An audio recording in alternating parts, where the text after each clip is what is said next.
Do you see a kinetic action happening in the next 48 hours, which is what most American networks are saying? Last couple of months after the June incidents, the 12-day war, I was very much out of the news. Iran was out of the news, so likewise I was also out of the news. And post-Christmas, all this blew up. And the context is basically the collapse of the economy due to the US sanctions and the wide-scale disgruntlement in the society. And it's been long pending. It's always been there. It takes a little fuse to set it off. And this time the traders, the bazaris went on strike. And that got amplified. The shopkeepers. The shopkeepers. And they're very famous. They're very, they're very powerful. They're very influential people. Very, they talk just like, going to Janpat or Linking Road, Bandra. The way they speak, I've been to Tehran's The bazaars. Grand Bazaar. Yeah, they have a very genial way, and they interact very nicely with Indians. Very That's polite. the spine very of the polite. economy of Yes. Iran. Yeah. So that triggered this off, and now what we have is there was a bit of a lull in between and then a spike, and the country's under total lockdown. Internet and international communications have all been cut off. So information is trickling out, and I also read somewhere incredibly that the Starlink platform has also been disabled. Yes. Through some kind of military-grade technology. So information is coming out in trickles. We are seeing these grisly videos of people.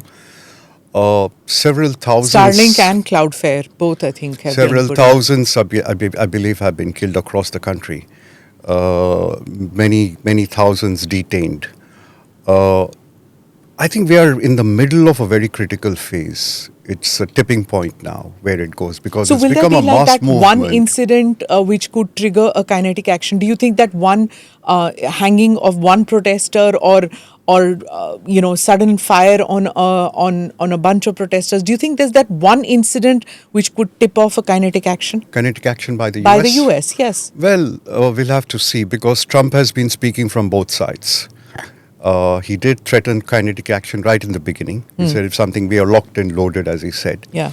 And then he's done nothing. No, he said help is on its way, just 24 hours back. Not even. And then he said that they've also sent messages for talks, the Iranians. So, with Trump, we are always unpredictable. He suspended talks now.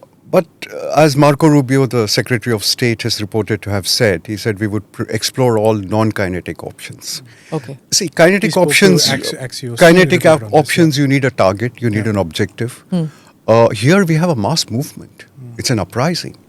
What are you going to hit? You're going to hit the IRGC headquarters? What's it going to serve? You're going to hit the Basij headquarters? What's it going to serve? These are the targets, potential targets being talked about.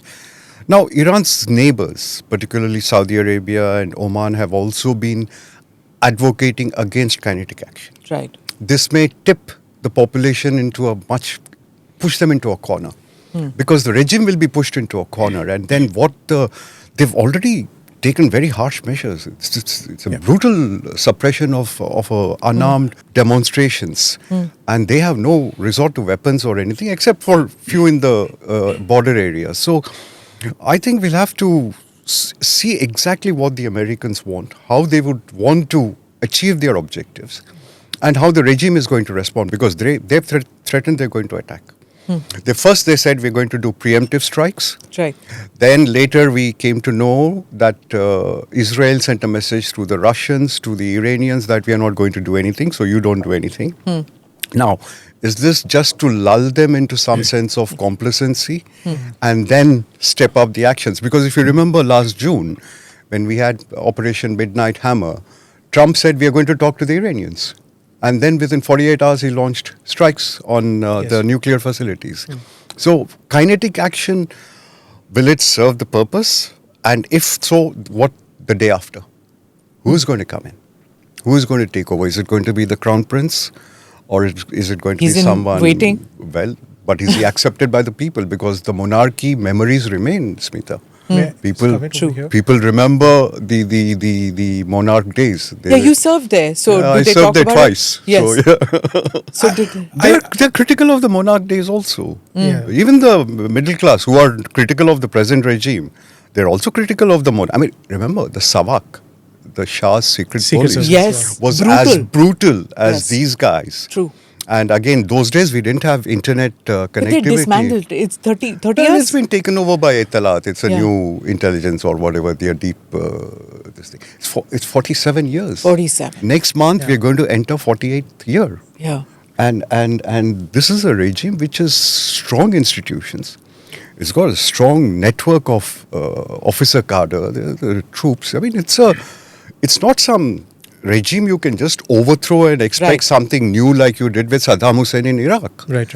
And if you remember, let's not forget Ahmed Chalabi, Yeah. the Iraqi, pretender to succeed Saddam Hussein. That was a disaster.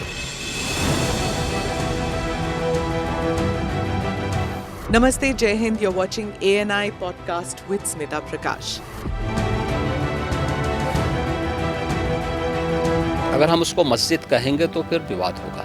The issue is टूटा है क्या भारत? 400 पार का मतलब ये है कि संविधान खतरे में है। क्या हम लोग ये निर्देश देते हैं कि फला को गिरफ्तार करके जेल डाल दो? वही तो कह रहे हैं सब। ये बेबुनियाद निराधार आरोप। सच्चा सुनना चाहो देखो स्मिता प्रकाश ANI, it does not lie.